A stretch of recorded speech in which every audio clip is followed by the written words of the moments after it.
ஆண்டவர் இயேசு கிறிஸ்துவில் அன்பு நிறைந்த சகோதரர்களே, சகோதரிகளே, உங்கள் அனைவருக்கும் இயேசுவின் இனிய நாமத்தில் அன்பு கலந்த வணக்கத்தையும் வாழ்த்துக்களையும் தெரிவித்துக் கொள்கிறேன். எல்லாருமே ஜெபிக்கிறோம். ஜெபம் செய்வது எப்படி என்று எல்லோருக்கும் தெரிந்திருக்கிறது. ஒரு ஜெபத்தினுடைய தன்மை எப்படிப்பட்டதாக இருக்கும், ஒரு ஜெபத்திற்குள்ளாக என்னெல்லாம் இருந்தால் அது ஜெபமாக கருதப்படும், எப்படி இருந்தால் அந்த ஜெபம் கேட்கப்படும் என்பதெல்லாம் நமக்கு பலமுறை சொல்லப்பட்டிருக்கிறது, கேள்விப்பட்டிருக்கிறோம். ஆண்டவருடைய அன்பாகவும் அருளாகவும் நமக்கு வெளிப்படுத்தப்பட்டிருக்கிறார்.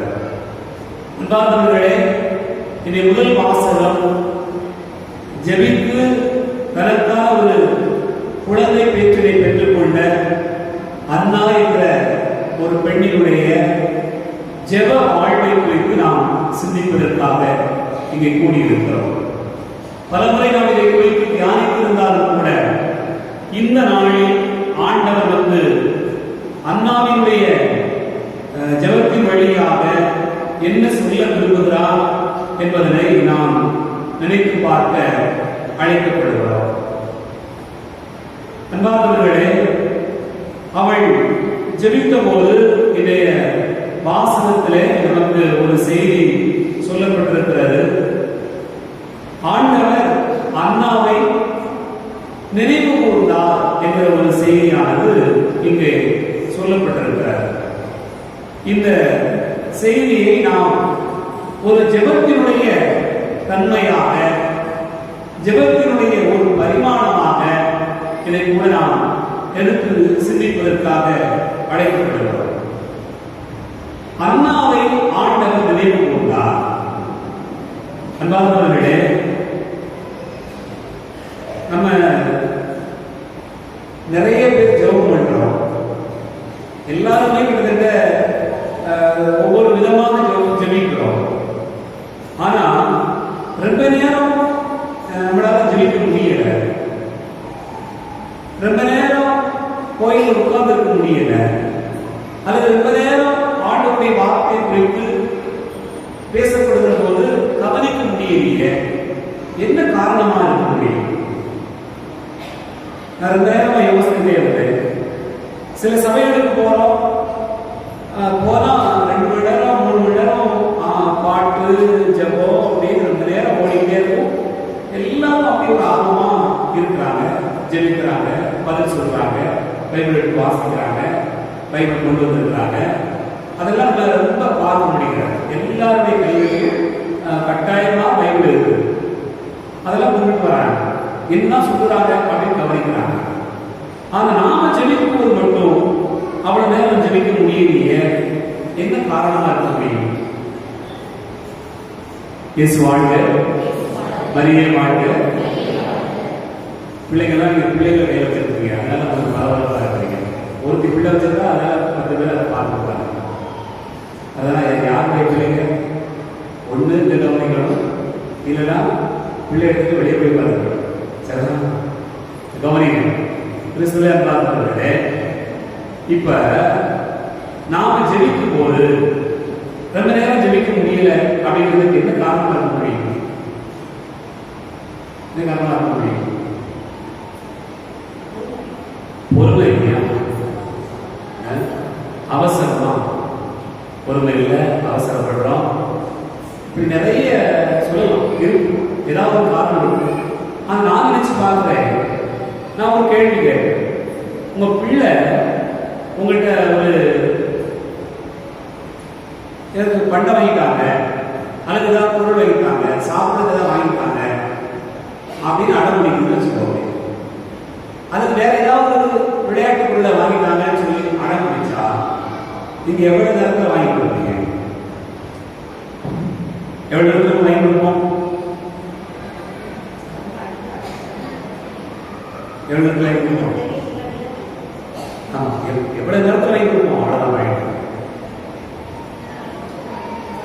ஒரு காலத்துலலாம் ₹10 வாங்குறது படாத வாழ்றோம். அப்பதான் வீட்டில் பெரிய பெரிய இடத்துல கேட்கலாங்க.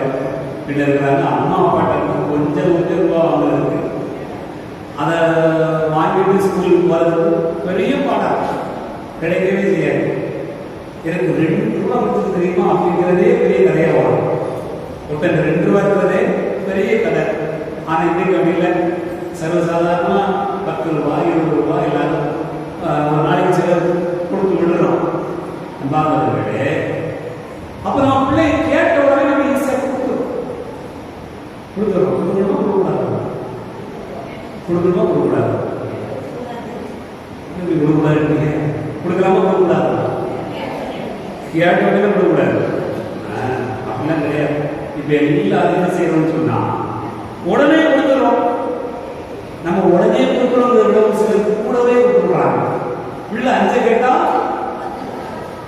பிள்ளை அப்பத்தை கேட்டா கல்லை கொடுப்பாரா, மீனை கேட்டால் பாம்பை கொடுப்பாரா அப்படிங்கிற மாதிரி நம்ம கேட்டதுக்கு மேல பிள்ளை 5 கேட்டா கொடுத்துக்கிறோம், 10 ரூபா 10 ரூபா கேட்டா 20 ரூபா கொடுத்து விடுறோம். நம்ம பிள்ளைங்களுக்கு உடனே கொடுத்து விடுறோம், அதிகமா கொடுத்து விடுறோம். இதுதான் நம்முடைய உள்ள சிக்கலாக நாம் பார்க்கிறோம். கண்பார்ந்த சகோதர சகோதரிகளே, அப்படி கொடுக்கும்போது சிலர் அம்மாட்ட கேட்ட உடனே அம்மா கொடுக்கலன்னா பிள்ளை என்ன செய்யும்? யார்கிட்ட கேட்க? அப்பாட்ட கேட்க. அப்பாவும் கொடுக்கல என்ன செய்யும்? தாத்தா பாட்டி. தாத்தா பாட்டி இல்லை, வேற யாராவது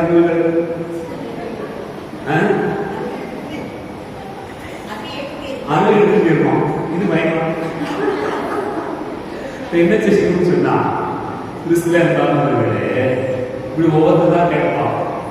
அப்பா அம்மாவுக்கு தெரியா, தாத்தா பாட்டிக்கு தெரியா, மாமா அத்தை. நம்ம உடனே செய்வோம், இல்லை கேட்டா கொடுக்க வேண்டியதான், எது கூட பாடப்படுத்த பிள்ளைய கொடுத்து தொலைக்க வேண்டியதான், என்ன நேரத்தை போறான் கொடு, சம்பாதிக்க கொடு அப்படின்னு சொல்லி விடுவோம். இது எங்க போய் ஒரு குறையா நிற்குது அப்படின்னு சொன்னா நம்ம ஜெபத்துக்கு ஒரு பெரிய தடையா நிற்குது. இப்ப கேட்ட உடனே கிடைச்சது வீட்டுல, கோயிலுக்கு வந்தா கேட்ட உடனே கிடைக்க மாட்டேங்குது. அதான் சிக்கல், அதான் பெரிய சிக்கல். அப்பாட்ட கேட்டா உடனே கிடைச்சது, அம்மாட்ட கேட்டா உடனே கிடைச்சது, ஆண்டவர்கிட்ட கேட்டா ரொம்ப தாமதமாயிடும். கண்பார்ந்த சகோதர சகோதரிகளே, அதனால என்ன பார்த்து சொன்னா ஒரு விரக்தி, மனநிலையில் ஒரு பெரிய விரக்தி. நாம பெருசா கேட்கிறோம் கோயிலுக்கு, ஆண்டவருக்கு பெரிய காரியமா கேட்கிறோம். கேட்கும் போது தாமதப்படுத்தினாலோ அல்லது கிடைப்பதற்கு வாய்ப்பு இல்லாத ஒரு சூழ்நிலை இருப்பது போல இருந்தாலோ நமக்கு என்ன தோன்றுகிறதுன்னு சொன்னா நிறைய பேர் நேரம் போயிடுறாங்க.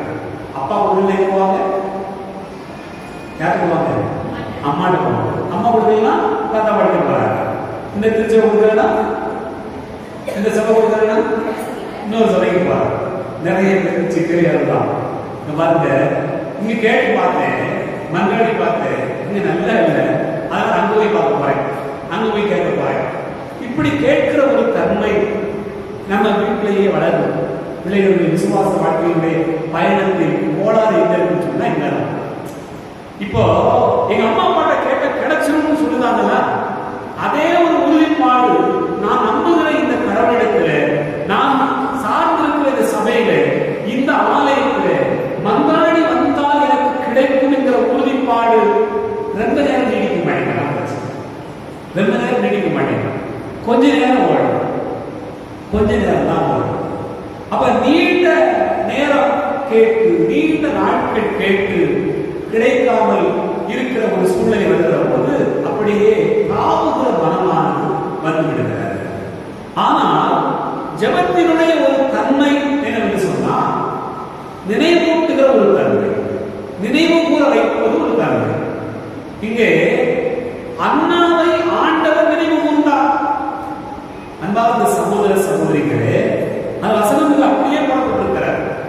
அண்ணாவை ஆண்டவர் நினைவு கூர்ந்தார். அப்ப இவ்வளவு நாள் ஆண்டவருக்கு நினைவு இல்லையா? இவ்வளவு நாள் அண்ணாவை பார்க்கலையா? ஏறெடுத்து பார்க்கலையா? சில நேரம் நீங்க யோசித்து பார்க்கல, இங்க இருந்து திருவள்ளி போவோம் அல்லது நேரம் வெளியூர் போகும்போது எல்லாத்தையும் எடுத்து போயிருக்கும். அது முக்கியமான ஏதோ ஒரு பொருளை மறந்து வச்சுருக்கும். வீட்டில் அந்த ரேஷன் கார்டை வச்சுருக்கும். ஹாஸ்பிட்டல் போக வேண்டிய நேரத்தில் ரேஷன் கார்டை வீட்டில் வச்சுருக்கலாம். ஆனால் ரேஷன் கார்டு இருந்தால் தான் உள்ள நீங்கள் சீட்டை போட முடியும் அப்படின்னு ஒரு சூழ்நிலை இருந்தா ஐயோ நீ அதான் அப்பவே ஞாபகப்படுத்த முடித்தானே, ஏன் ஞாபகப்படுத்த முடியல, உனக்கு ஞாபகப்படுத்த எடுத்து வச்சுருக்கீங்களா அப்படின்னு என்ன இருக்கும்? நினைவூட்டிக்க வேண்டியதானே, சொல்லியிருக்க வேண்டியதுதானே. இதற்குரிய சகோதர சகோதரிகளே, வேண்டுதலில் ஒரு நிலை என்னவென்று சொன்னால் ஆண்டவருக்கு நினைவூட்டிக் கொண்டே இருப்பது, அது நிலை நடக்கிற வரையில் நினைவூட்டிக் கொண்டிருப்பார். அண்ணாவை பார்த்தோம்னு சொன்னா அவளுடைய ஜெபத்தினுடைய தன்மை என்னவென்று சொன்னால் அவள் ஆண்டவரை நினைவுபடுத்திக் கொண்டே இருந்தாள். விவிலியத்தினுடைய எல்லா நிகழ்வுகளிலும் ஆண்டவரை தேடி வந்திருக்கக்கூடிய எல்லா நிகழ்வுகளையும் நினைச்சு பார்க்கணும்னு சொன்னா இது நினைவூட்டல் நடந்து கொண்டே இருந்திருக்கும்.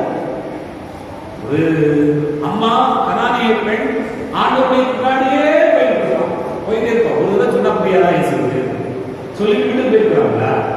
எத்தனை இடத்துல அப்படி நடந்திருக்கு. எதி போப்பா உன் வீட்டுக்கு நான் வர முடியாது, படிச்சுக்கலாமா சொன்னாரா இல்லையா? நண்பார்ந்த சகோதர சகோதரிகளே, அப்படி நடந்திருக்கிறது. ஜெபத்தில் அதுவும் நடந்திருக்கிறது. ஆனால் இந்த பெண் என்ன செய்தால் ஓயாமல் நச்சரித்துக் கொண்டே இருந்தாள் என்று சொல்லப்பட்டிருக்கிறது. அவளுடைய நச்சரிப்பின் பொருட்டு ஆண்டவர் அங்கே உடனே புதுமை செய்கிறார்.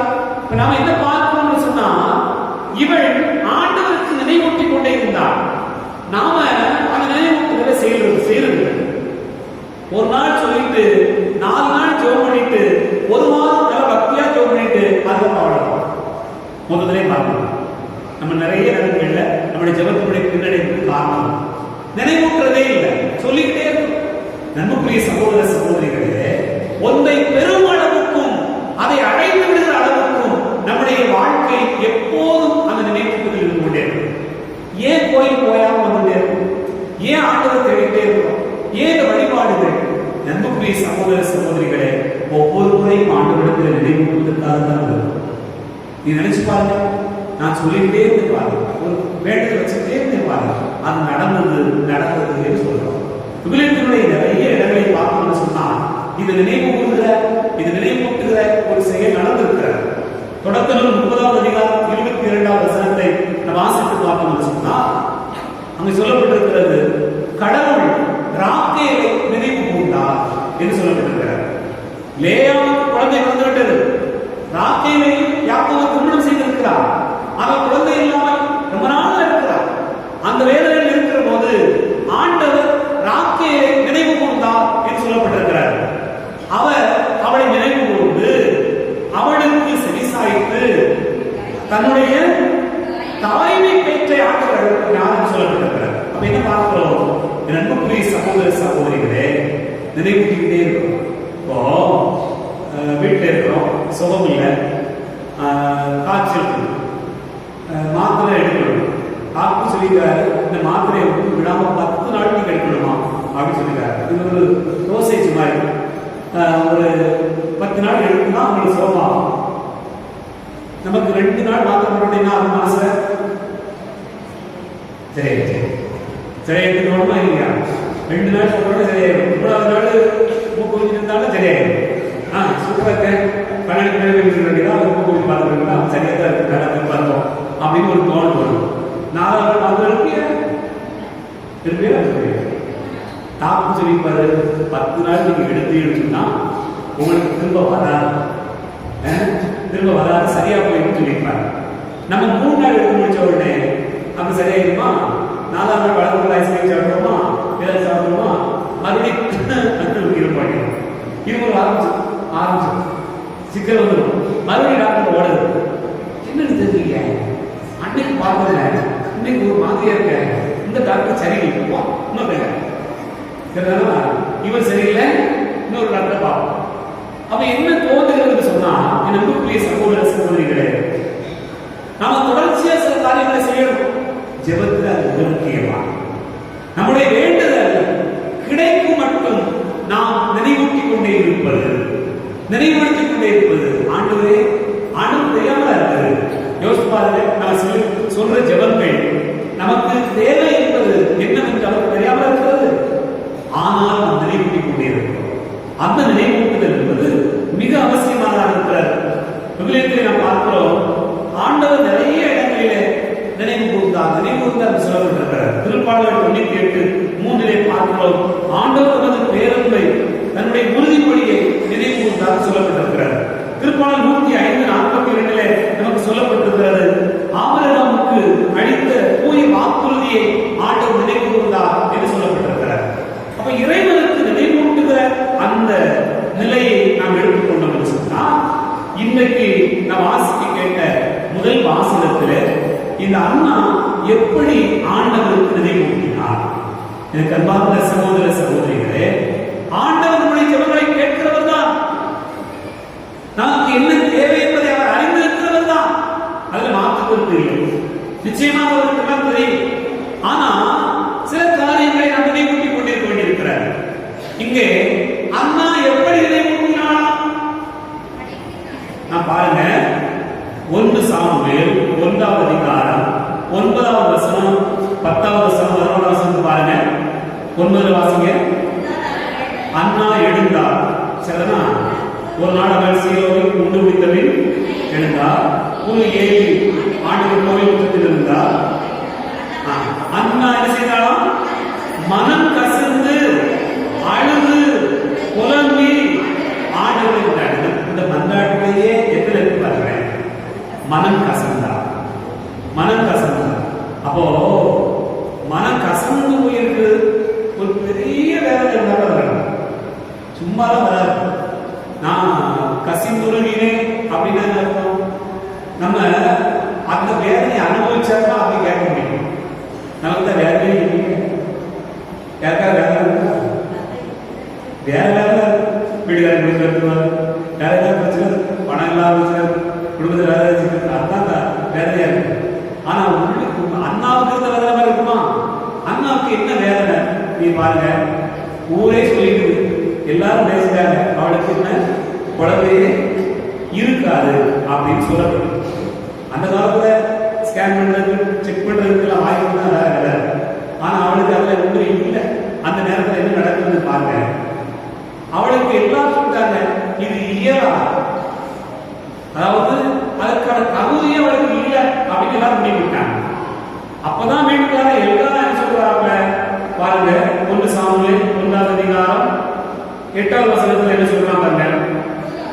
கணவர் அவரை நோக்கி, அண்ணா நீ ஏன் அழுகிறாய்? நீ ஏன் உண்ணவில்லை? நீ ஏன் மனவருத்தப்படுகிறாய்? நான் 10 புதல்வரை விட மேலாக அவனை என்ன சொல்லிட்டானா? உன்னால முடியாது, நானே விடலாம், விடு. அப்ப என்ன அர்த்தம்? அவ மற்றவங்க சொன்னதை விடவும் நான் வீட்டுக்காரன் அவர் சொல்லாம சொல்லிட்டாரு. இளைமறை காயா அப்படி சொல்லாம சொல்லிட்டார். உனக்கு வாய்ப்பு இல்லை அப்படிங்கிற ஒரு சூழ்நிலையை அவன் சொல்லியதாக நீங்க பார்க்க. அது எப்படிப்பட்டதாக மாறிவிட்டதுன்னு சொன்னால், மற்றவர்கள் அவளை காயப்படுத்தியதை விட தன் கணவரை போய் சொன்ன போது இன்னமும் மனம் கசந்தான். அதான் மனம் கசந்தான். மனம் கசந்து ஒழிக்கிறான். ஊர்ல எல்லா பேரும் முடிச்சுட்டு வந்தாலும் பிரச்சனை இல்லை, வீட்டுதான் முடிச்சு வந்தா எல்லா பிள்ளையும் தப்பு பண்ணா பிரச்சனை இல்லை, நம்ம பிள்ளை தப்பு பண்ணிதான். அதான் மனம் கசக்கிறது. மனம் கசந்து போகிற ஒரு சூழ்நிலை என்பது அதுதான். நம்ம பிள்ளை ஏன் பிள்ளையா, ஏன் குடும்பத்திலையா, எனக்கா, ஏன் சூழ்நிலையா, நான் வளர்த்ததா, நான் படிக்க வச்ச படிப்புதா, என் பிள்ளையா அப்படி செஞ்சுட்டு அப்படின்னு நினைக்கிறோங்களா? அதுதான் மனம் கசந்து போகிற. அதான் மனம் கசந்து போகிற. அந்த மனம் கசந்து போகிற அளவுக்கு அவருடைய வாழ்வு இருந்தது. மனம் கசந்தாச்சுனாலே அடுத்தது அழுது போக முடியாது. ஒன்றுமே இல்லை. ஆண்டவருடைய பாதத்தில் போய் அழுதா, புலம்பினாள். அப்படி ஆண்டவரிடத்தில் வந்தாடினார். அப்ப இந்த ஆண்டவர் நினைவு கூர்ந்தார் சொல்லப்பட்டிருக்கிறது. இறைவனுக்கு நினைவூட்டுவதற்காக இந்த அண்ணா செய்த ஜெபம் என்று சொன்னால், மனம் கசந்து அழுது புலம்பி மன்றாடினார். அப்ப இறைவனுக்கு நினைவூட்ட வேண்டும் என்று நினைக்கிறவர்கள், அல்லது இறைவனை செய்துவிட வைக்க வேண்டும் என்று நினைக்கக்கூடிய யாராவது இருப்பீர்கள் என்று சொன்னால், நீங்கள் மனம் கசந்து உருகி அழுது புலம்பி மன்றாடினால் நடக்கும். இதுதான் அண்ணாவினுடைய ஜெபத்தில் நாம் பார்க்கக்கூடிய ஒன்று. அடுத்து பாருங்க, இந்த அண்ணா ஒரு பொறுப்பை செய்தார். என்ன பொறுப்புல? எனக்கு வேற ஒண்ணுமே வேண்டாம், ஒரு பிள்ளையை கொடு, அந்த பிள்ளைய நான் உனக்கே கொடுத்துருந்தேன். அன்பார்ந்தவர்களே, அவருக்கே கொடுத்துருக்க பிள்ளை யோசிச்சு பாருங்க. கடவுளுக்கே கொடுத்துருவானா? எதுக்கு பிள்ளை? ஒரு பிள்ளை பெற்று அந்த பிள்ளை தான் கூட வச்சு